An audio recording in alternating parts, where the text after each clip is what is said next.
चोरी वो जो होती है वो छुप के होती है, वो तो खुलेआम जो होती है ना वो डकैती होती है। मोदी जी डकैती डलवाते हैं अपने लोगों से। जेल जाकर तो आप सुरक्षित हो जाएंगे और जनता का क्या होगा? हम तो सबको कह रहे हैं सब सुरक्षित हो जाओ, हम तो यही कह रहे हैं 100 करोड़ की 100 करोड़ जनता सुरक्षित हो जाए, जेल में आ जाए। हम तो खुद ही कह रहे हैं ना, हम तो इस्तीफा दे रहे हैं, हम चाहते हैं सब लोग अब जेल जाके सुरक्षित। बैलेट से भी गड़बड़ है, ईवीएम से भी गड़बड़ है, तो फिर तीसरा ऑप्शन क्या है आप लोग? बैलेट से हम लोग फिर भी पकड़ सकते हैं, जैसे चंडीगढ़ की चोरी पकड़ी गई, इसीलिए तो बैलेट पेपर से डर रहे हैं। अगर वो डकैती डालेंगे तो पकड़े जाएंगे रंगे हाथों, जैसे अभी पकड़े गए मोदी जी। अगर ईवीएम में तो नजर नहीं आता ना कि कागज पे क्या लिखा है। मोदी जी ये करने में बार बार बोल रहा हूँ इस बात को कि वो अपने खिलाफ लालच दे के लोगों को या डरा धमका के किसी एक कैंडिडेट को भी ना खड़ा होने दें। मोदी जी को लोग मेरे ख्याल से नोटा से ही हरा देंगे, नोटा में इतने वोट चले जाएंगे कि मोदी जी नोटा से ही हार जाएंगे, तब तो शर्म आएगी।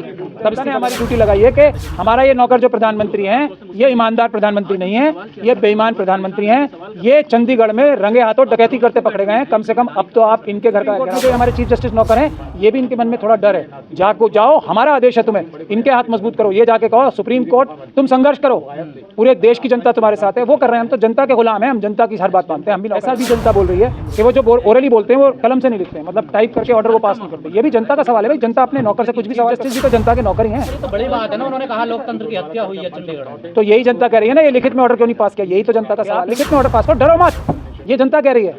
हमसे भी ये कह रही है, हम आपके पीछे खड़े हैं, हम देखेंगे मोदी जी आपको कैसे गोली मरवाते हैं, अमित शाह कैसे। अपने आप को जिताने का मतलब है कि मतलब जेल में अपने आप को डाल दिया तो अपने आप को चमकाना दिखाना मतलब हो जाएगा, उससे रंग लाएगा। बिल्कुल, देश की आज़ादी जेल जाने से तो मिलेगी जी। तो वही है, हम लोग यही कह रहे हैं ना, हम लोगों को किसी को हराना नहीं है, हम लोग सब जीत जाएंगे।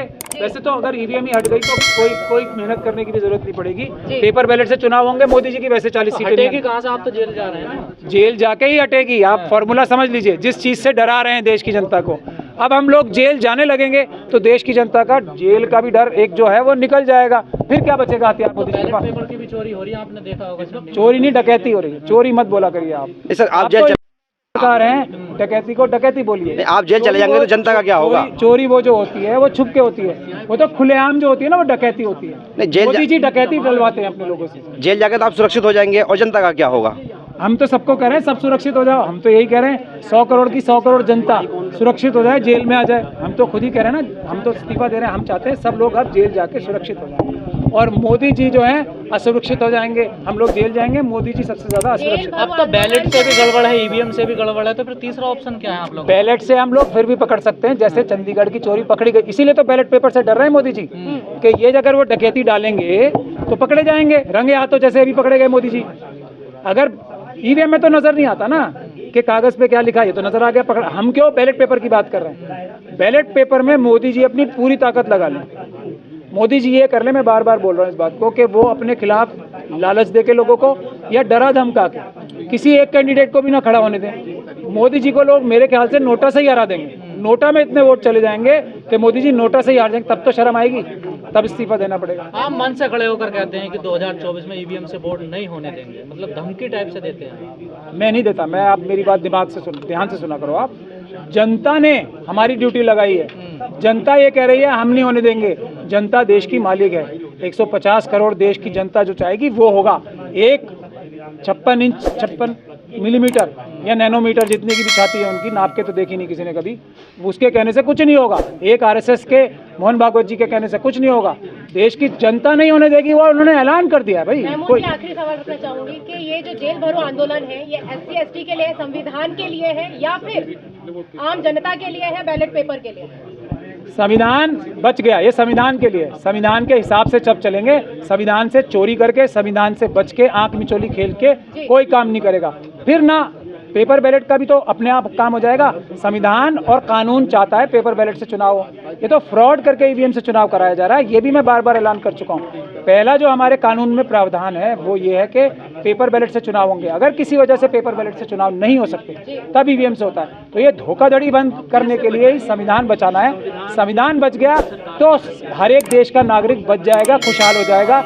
जो अडानी अंबानी को और दुनिया भर से पैसे उधार लेके 150 लाख करोड़ रुपए जो अपने अडानी अंबानी को भरे हैं वो हम सब वापस ले लेंगे और आम जनता में बांट देंगे। 15 लाख का वादा जो है मोदी जी नहीं, हम लोग पूरा करेंगे। सर जनता कह रही है ये वकील पहले कोर्ट में तो बंद करवाना ईवीएम, कोर्ट में भी तो सर वकीलों के चुनाव भी तो ईवीएम से ही होते हैं। अभी जागे तो अभी हैं सब, मेंबर ऑफ पार्लियामेंट भी अभी जागे हैं। ये तो जनता ने जगाया है ना, अब जनता ने फैसले किया। वकील भी जनता से बड़े थोड़ी हैं, वकील भी तो जनता के नौकर हैं। अब तो जनता कह रही है ना, तो पहले कोर्ट में बंद करवा रही है ना सर मैं अब तो सब जगह बंद होगी।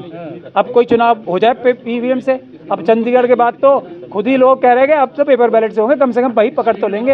अब किसी कोर्ट में करा के दिखा दे चुनाव ईवीएम से, हम भी देखेंगे। नए नए खुलासे हो रहे हैं ईवीएम को लेकर, एक शक पैदा हो गया है देश में। शक, अब शक नहीं पैदा हो गया, अब शक ये पैदा हो गया कि क्या मोदी जी अब भी चाइना और पाकिस्तान के जासूसों की मदद लेके ईवीएम से चुनाव करा पाएंगे या नहीं करा पाएंगे। पेपर बैलेट से ही चुनाव होंगे, शक नहीं।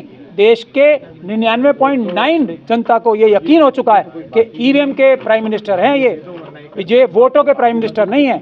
वो बीजेपी वोटों की सत्ताधारी पार्टी नहीं है, ये ईवीएम की सत्ताधारी पार्टी, ये यकीन हो गया। आप मोदी जी पर बड़ा इल्जाम लगा रहे हैं आप।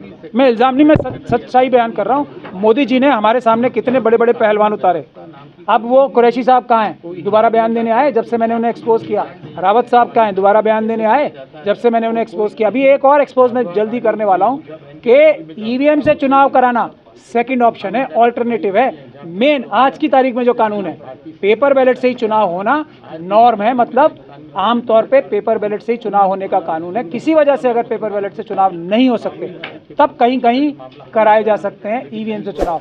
ये भी मैं खुलासा पूरा एकदम पेपर रिलीज करूंगा, व्हाइट पेपर उससे करूंगा। आपने 25 तारीख के लिए फिर ऐलान कर दिया है प्रधानमंत्री आवास को घेरा जाएगा। मैंने नहीं किया है, फिर आप वही बात करो। देश की जनता ने हमारी ड्यूटी लगाई है कि हमारा ये नौकर जो प्रधानमंत्री हैं ये ईमानदार प्रधानमंत्री नहीं है, ये बेईमान प्रधानमंत्री हैं। ये चंडीगढ़ में रंगे हाथों डकैती करते पकड़े गए हैं। कम से कम अब तो आप इनके घर का घेराव करो। जनता हमारी ड्यूटी लगा रही है, हम कुछ नहीं कर रहे भाई, अपने आप कुछ नहीं कर। सुप्रीम कोर्ट पे भी अब सवाल खड़े हो रहे हैं, खासकर चीफ जस्टिस पे भी। वो भी जनता कर रही है, हम थोड़ी कर रहे हैं। जनता ने हमें बताया कि तुम जाके सुप्रीम कोर्ट में जो हमारे चीफ जस्टिस नौकर हैं, ये भी इनके मन में थोड़ा डर है। जाओ, हमारा आदेश है तुम्हें, इनके हाथ मजबूत करो। ये जाके कहो सुप्रीम कोर्ट तुम संघर्ष करो, पूरे देश की जनता तुम्हारे साथ है। वो कर रहे हैं, हम तो जनता के गुलाम हैं, हम जनता की हर बात मानते हैं, हम भी नौकर हैं। कहा जा रहा बोलते कुछ है करते कुछ हैं। हम तो जो बोलते हैं वही करते हैं। आप बताइए हमने कौन सी ऐसी बात कही जो हमने ना की हो। हमने कहा हम नहीं, वो ये कहा जा रहा है, ये नहीं बोलते कुछ है करते कुछ भी कहा जा रहा होगा। जनता है भाई, वो मालिक है, अपने नौकर के बारे में कुछ भी बोल सकती है। मगर ये जो बोला जा रहा है कि वो बोलते ज़्यादा हैं करते कम है, ऐसा भी जनता बोल रही है कि वो जो ओरली बोलते हैं वो कलम से नहीं लिखते हैं, मतलब टाइप करके ऑर्डर वो पास नहीं करते। ये भी जनता का सवाल है भाई, जनता अपने नौकर से कुछ भी सवाल कर सकती है। चीफ जस्टिस भी तो जनता के नौकर ही हैं। ये तो बड़ी बात है ना, उन्होंने कहा लोकतंत्र की हत्या हुई है चंडीगढ़ में। तो यही जनता कह रही है ना, ये लिखित में ऑर्डर क्यों नहीं पास किया। यही तो जनता का सवाल है उनसे कि आप लिखित में ऑर्डर पास करो, डरो मत।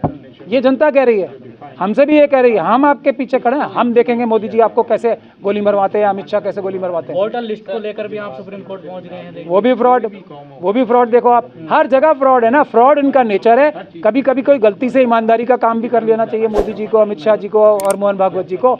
इनकी बाई नेचर से फ्रॉड है। जो 15 लाख फ्रॉड, 2 करोड़ नौकरियां फ्रॉड, 1 इंच कोई नहीं घुसा फ्रॉड, 56 इंच फ्रॉड। डिग्री का तो मुझे पता नहीं, डिग्री छुपाएंगे दिखाएंगे नहीं। अब ईवीएम की मशीनें दिखा रहे हैं गली गली गांव गांव जाके, पहले कहते थे हम दिखाएंगे नहीं। तो ये किसका काम है, ये बेईमान लोगों का काम है या ईमानदार लोगों का काम है? सर अभी आपने कहा कि हम लोग जमहूरियत को बचाने की लड़ाई लड़ रहे हैं, क्या ये मुस्लिम तंजीमों की जिम्मेदारी है और लोगों की जिम्मेदारी नहीं है? क्यों मुस्लिम देश के नागरिक नहीं है? आप ये बांटने का काम क्यों करते हैं? हर एक बहुजन जो 88% लोग हैं वो एक ही तो हैं। चाहे आप उन्हें मुस्लिम के नाम से पुकारें, चाहे शेड्यूल कास्ट के नाम से पुकारें, ओबीसी के नाम से पुकारें, क्रिश्चियन, सिख, बौद्ध, ये सब हम एक ही तो हैं, बहुजन हैं भाई। हम लोग संविधानवादी हैं, हमें मत बांटो अलग अलग में, हम एक जहाँ हैं वहीं सब हैं। अभी थोड़े दिन की बात है ना, आपको सब एक साथ नजर आएंगे और फिर इस देश पे संविधान का राज होगा और इस देश का हर एक नागरिक खुशहाल होगा। नहीं, अब देखिए मोदी जी के बारे में तो मैं क्या ही बोलूं, उनकी कोई डिग्री, किसी बात पे भरोसा है? अगर वो सच्चे बहुजन होते, सच्चे अम्बेडकरवादी होते, सच्चे संविधानवादी होते तो ये सब काम करते। उनके ऊपर क्या, उन्हीं की पार्टी के लोग, उन्हीं के वकील ये इल्ज़ाम लगाते। राम जेठमलानी साहब ने कहा वो चीटर हैं अमित शाह जी और मोदी जी के लिए, उनकी बात का कभी खंडन नहीं किया। अब सुब्रमण्यम स्वामी जी कह रहे हैं वो चाइना से डरते हैं, 4500 किलोमीटर जगह जो है उन्होंने चाइना को अपने आप दे दी और वो उसका कुछ नहीं कर रहे क्योंकि वो चाइना से डरते हैं। अब वो चाइना के डर का मैं दो बल मिला रहा हूँ ना कि ये पेटीएम का जो मुद्दा है, शायद स्वामी जी, सुब्रमण्यम स्वामी जी ये उठाने वाले थे, उनके चाइना के कनेक्शन दिखाने के लिए। इस डर के मारे उन्होंने पेटीएम के खिलाफ एक आधा अधूरा, मतलब हाफ, जिसको कहते हैं ना कच्चा पक्का केस डाल दिया ताकि पेटीएम को बचा सके। तो हम वो अगर असली ओबीसी होते मतलब मन से ओबीसी होते तो क्या इतनी बड़ी चोरी कर पाते? कभी नहीं। कोई ओबीसी का व्यक्ति इतना बड़ा चोर हो ही नहीं सकता, कोई भी, ना कोई SC ST का हो सकता है, ना माइनॉरिटी का हो सकता है, इतना बड़ा चोर हो ही नहीं सकता। ये हमारे जीन्स में है ईमानदारी, 88% लोगों के जीन्स में है। ठीक। असली नहीं है ना, वो भी असली नहीं है, वो भी ओबीसी समाज से आते हैं, लेकिन असली नहीं है। उनके दिल में कुछ और है, उनके अंदर कुछ जो है ना कीटाणु जो है वो घुस गए हैं संविधान के खिलाफ, इसीलिए वो ऐसे काम कर रहे हैं, वरना कोई ओबीसी का व्यक्ति ऐसा नहीं कर सकता।